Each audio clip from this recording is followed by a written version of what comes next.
Convido vocês a virem comigo calcular a medida do ângulo θ, sabendo-se que o segmento AB e PC têm o mesmo tamanho e ambos medem 4 centímetros.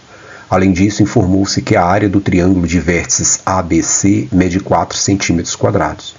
Sugiro que você antes pause, tente resolver, dê um print, quebre a cabeça e depois confira aqui a proposta de solução. Sejam bem-vindos a mais uma aula. Para resolvermos essa questão, a gente vai precisar de um resultado bem interessante, muito parecido com o que a gente estudou na aula passada. Se você não viu a aula passada, volta lá que você não vai perder nada, vai ser muito enriquecedor para você.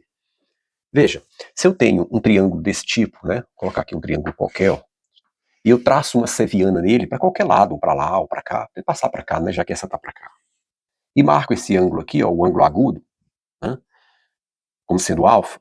Claro que se eu marcasse o obtuso, seria o complementar dele, a gente não ia perder nenhuma generalidade com isso. E se eu marco aqui os vértices como sendo A, B e C, né, e vou chamar esse pedacinho aqui de L, essa seviana, o comprimento dela, tudo bem? Ela não precisa ser bissetriz, nem altura, nem mediana, tá? Até poderia ser, mas não precisa. Vamos pegar uma que não seja, porque aí fica mais genérico, né, verdade? Até porque se fosse uma das outras, tem outros caminhos para se resolver questões desse tipo, né? E não, quando é genérico, a gente, né, fica no caso mais geral. Então vamos pensar assim, como é que eu posso calcular a área desse... Como é que eu posso... Vamos colocar ela um pouco mais inclinada só para ficar melhor de visualizar, tá bom? Só para ficar melhor da gente visualizar. Inclinar ela um pouco mais. Devia ter feito pro outro lado, né? Mas aí pro outro lado, não tem problema, para qualquer lado. E aqui fica melhor da gente visualizar, se eu inclino ela mais para o... Sempre um ângulo agudo, tudo bem? Se eu tiver o obtuso, é o suplementar, o que falta para 180, né? Não tem perda de generalidade nenhuma. Aqui fica melhor, né, da gente visualizar. Observe o seguinte, eu vou chamar, né? Chamar esse vértice aqui de B, vou chamar esse aqui de A, pronto. Vou chamar esse lado aqui de B, tudo bem? A gente sabe que para calcular a área desse triângulo, o que eu preciso fazer? Ora, professor, é simples. Você só precisa multiplicar a base vezes a altura sobre 2. Exatamente. Perfeito. Está certinho. Agora, se você for um bom observador, você vai notar o seguinte. Nesse triângulo aqui, chama o pé dessa altura de H, ó, se eu olho para o triângulo de vértices BHQ, chama esse ponto aqui de Q, triângulo de vértices BHQ, tá? Que é esse triângulo aqui, ó. Se você olhar para esse triângulo, você pode calcular o seno desse ângulo, né? O seno de alfa. Ele é quem? Ele é o cateto oposto, professor H, e isso aqui que eu vou chamar de L, essa seviana, tudo bem? H sobre L, cateto oposto sobre hipotenusa, né? Ó, de frente para o ângulo reto. Então, H sobre L. Quando eu substituo isso aqui, multiplicando cruzado, o que eu tenho? Ó? Eu tenho que o H é o L vezes o seno do ângulo alfa. Então, se eu volto na área, eu tenho B vezes o H, mas quem é o H? L seno de alfa sobre 2. Ok? Como queríamos demonstrar. Ou seja, em todo triângulo, eu traço uma seviana nele, a área pode ser dada pelo produto da base, vezes essa seviana, vezes o ângulo agudo formado por ela. O semiproduto, né? Eu tenho que dividir por 2. Então isso é um resultado interessante que se parece muito com o resultado que a gente demonstrou na aula passada. Não é verdade? Na aula passada a gente mostrou que eu poderia fazer o produto de dois lados, vezes o seno do ângulo entre eles sobre 2. Isso me dava a área. Aqui também, o produto da base pela seviana, vezes o seno do ângulo agudo formado pela seviana. Como eu disse no início, se fosse o obtuso, o agudo é o suplementar dele, né? Tudo isso sobre 2. Semiproduto da base pela seviana, né? E o seno do ângulo agudo formado pela seviana.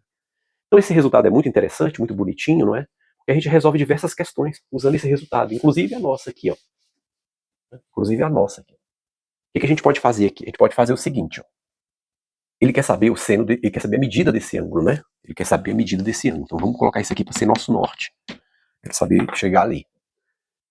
Vamos estudar o que a gente acabou de ver. O que a gente acabou de ver? Eu posso calcular a área desse triângulo, ó. A área desse triângulo, vou colocar aqui, ó.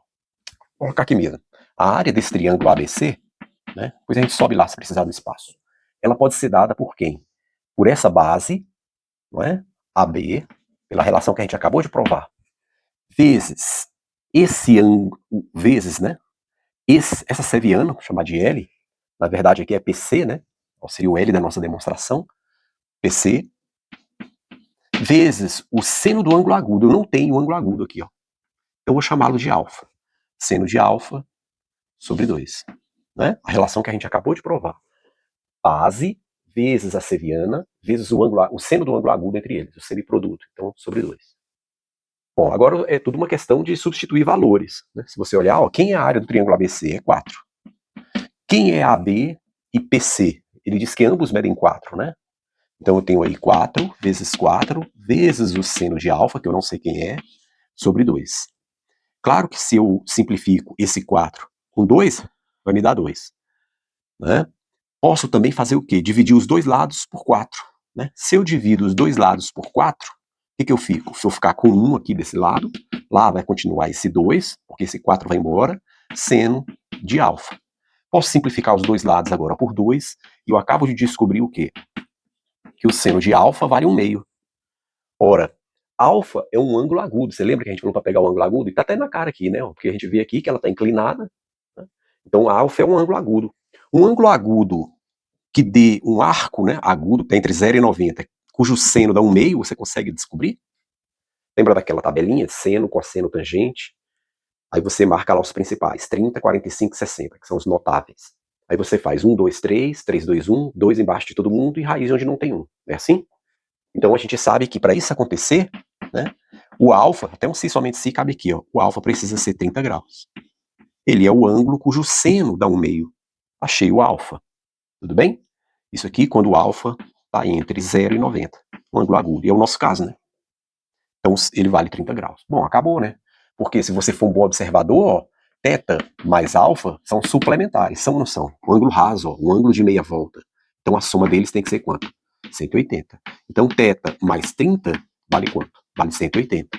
Portanto, θ que nos foi pedido, subtraindo 30 dos dois lados, vale 150 graus.